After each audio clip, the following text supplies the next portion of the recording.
If you look at the words for father in most Indo-European languages, you'll notice that most of them start with a P. But in Germanic languages, the word for father tends to start with an F or a V, which is very similar to an F. So that's not too surprising given that all of the Germanic languages are related to each other. They all descend from a single language that was spoken in Northern Europe around 500 BCE that linguists call Proto-Germanic. But you can see the same pattern for lots of other sets of words as well. In a lot of words, wherever Germanic has an F sound, other Indo-European languages will have a P sound.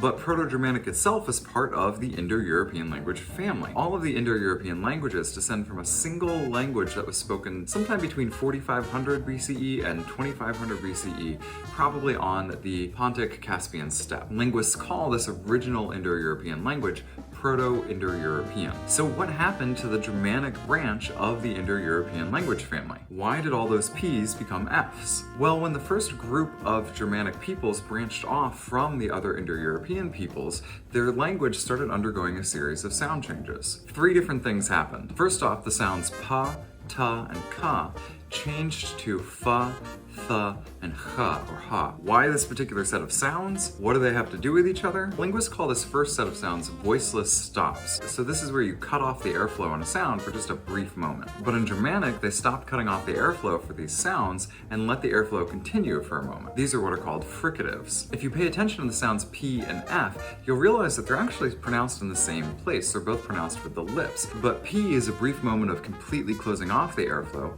pa, where F allows the airflow to continue, fa. Same with ta and tha. Both are pronounced with the teeth, but T cuts off the sound, and tha allows the airflow to continue. And of course, same with ka and ka. So in Latin, we have pater with a P, but in English, we have father with an F. In Latin, we have tres with a T, but in English, we have three with a th. In Latin, we have centum with a K, but in English, we have hundred with a ha. The second change that happened is that the sounds ba, da, and ga became pa, ta, and ka. What's basically happening here is that the speakers are stopping vibrating their vocal folds for those sounds. If you pay close attention to the sounds ba and pa, the only difference about how you pronounce them is that you're vibrating your vocal folds for the sound ba. Same with da versus ta and ga versus ka. So linguists summarize the second change by saying that voiced stops become voiceless stops. So the da to ta change gives us decem in Latin and ten in English. The ga to ka change gives us quad in Latin,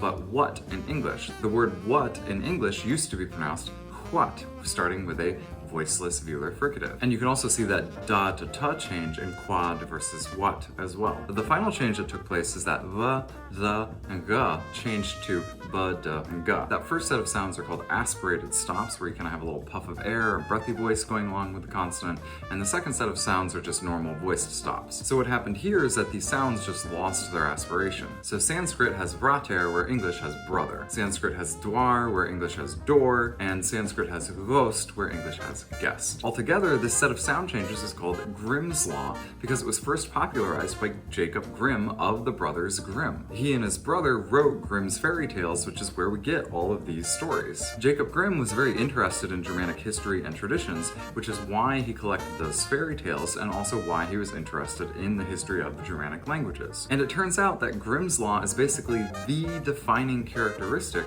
of the Germanic languages. Linguists classify an Indo-European language as Germanic if it underwent these three sound changes. So it turns out that this simple word father is actually a great illustration of the really systematic and interesting ways that language can change over time. Happy Father's Day!